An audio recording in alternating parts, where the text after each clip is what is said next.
Welcome back everyone, exciting news today as the Payday franchise is back with a bang in this PUBG crossover. I hope you're just as hyped as I am to jump in, get those chicken dinners and steal a whole heap of cash along the way as Dallas and co dive into the battlegrounds.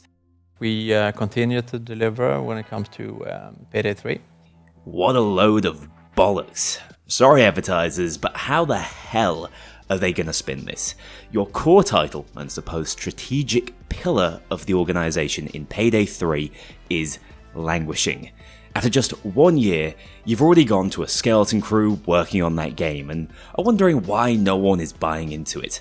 All the while you're diverting, get this, a quarter of your development personnel into an ill-fated attempt to reach a more mainstream audience that quite literally doesn't exist because you're unhappy with the scope and attitude of your current player base as they're not massive fans of abusive monetization practices. Dozens of highly paid senior executives have signed off on this, and it's frankly baffling to me.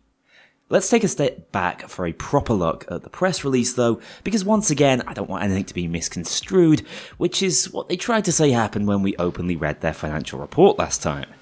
I want to draw you towards a few key phrases, which hopefully explain what this deal is, and why it's probably happening. First of all, if you weren't already aware, PUBG Battlegrounds was a bit of a trendsetter within the Battle Royale genre when it released back in 2017. It has since fallen through the rankings in terms of global player base and popularity, but its enduring presence, especially on mobile and particularly in Asia, does make it a sustainable moneymaker, even if it is one of those titles you feel you're always hearing negative things about.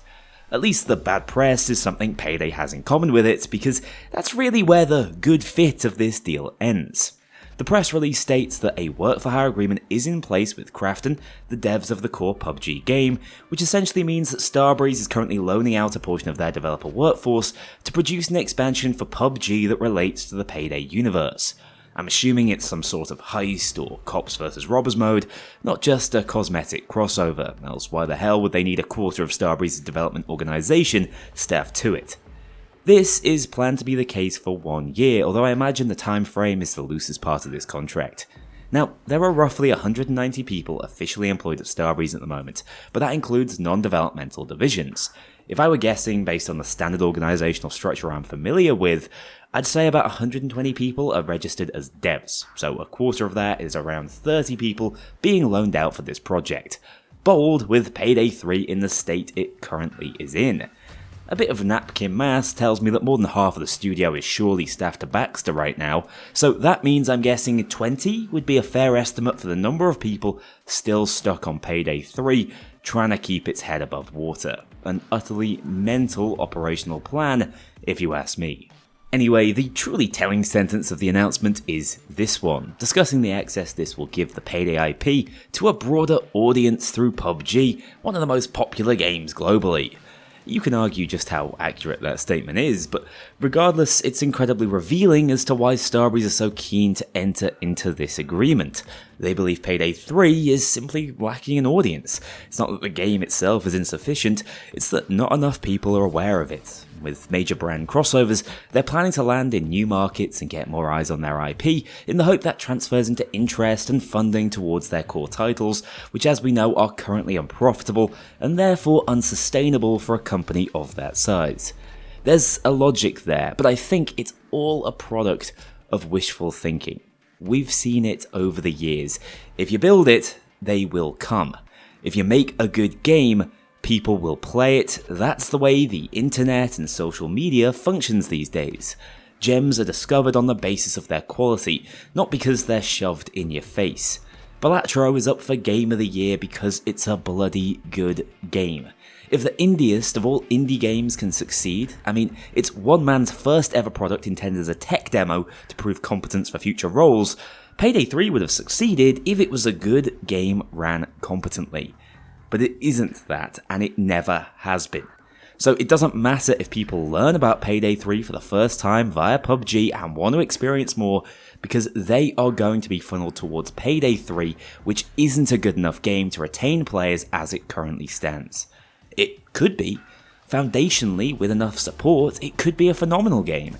I have a lot of faith in how upcoming overhauls are being developed, be that armor or skills, and then we have the genuine excitement around returning heists like First World Bank.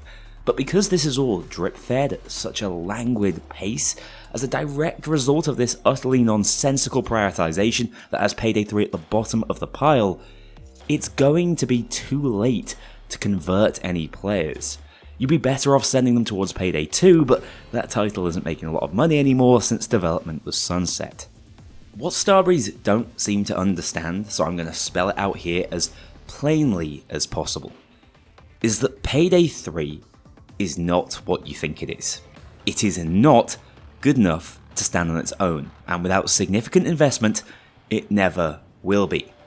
Your most passionate and loyal voices within the wider community are unable to recommend this experience to anybody. It would be in my best interest to get more people playing the game I cover, but I and many others out there refuse to. Not whilst you continue to disrespect our intelligence by releasing unfinished updates, assume we'll just settle for whatever slop you throw our way, and parade nonsensical crossovers in front of us like we're going to celebrate it for the greater good. All you've done, and I speak directly to Starbreeze leadership here, is place what has to be a tiny dev team into the line of fire as people get more and more frustrated with no hotfixes between broken update after broken update as the understaffed and under-resourced team tries to make the best of an impossible situation. It's not only foolish, it's also callous and unethical. How can anyone have faith in the future of the Payday franchise when this is how you choose to treat it and the people who've dedicated themselves to it for more than a decade? Like I say, even if this is an excellently well-crafted mode for PUBG, which is obviously up in the air for the next 12 months, it's hardly going to be a love letter to Payday fans who likely don't care much for the Battle Royale genre. They even made a joke about doing something this ridiculous several years ago, making it the second worst April Fool's gag to actually come to fruition. Even if I try to take emotion out of it, this approach just seems to be putting the chicken before the egg, and in the process, sabotaging their chances of success by dividing the workforce beyond what's actually tenable for a company of their size. Payday 3 needs to be in a more playable state before you start diverting resources to what amounts to a grand marketing scheme. It's utter lunacy in my opinion. I don't think it's a coincidence this news comes now in the wake of a really well received trailer for First World Bank. It's a bloody smokescreen, which is frankly pathetic. No lessons have been learned from a month ago, and the shaky foundations of Payday 3 get less stable by the day, and it's all Starbreeze's own doing. The thing is, I'm not even angry at Krafton or PUBG. I don't have any issue with their game at all. I've even ran an ad for the mobile version on this very channel. But there is no way this is a positive use of resources at this stage of the game's life cycle. There is a time and a place for these sorts of expansions, and that is not now. And it's not going to be in 1 year's time either. I truly believe this is a mistake of gargantuan proportions that they might never move past. And obviously this could be another, "Oh please Starbreeze, put more money into Payday 3, we really need it to be better" video, but I'm way past that. A corpse should be left well alone. I understand the economics of this situation. You believe any sizable Payday 3 investment is a categoric risk of chasing a sunk cost, and you just might be right.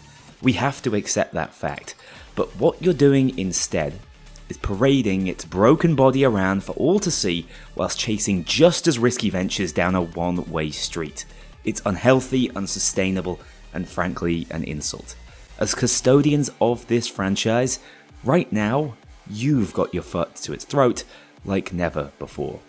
Back on topic, in the process of researching this video, I did come across some precedent for this kind of tie-in, with the Dead Space spiritual successor, Callisto Protocol's narrative originally taking place in the world of PUBG due to sharing Krafton as a publisher.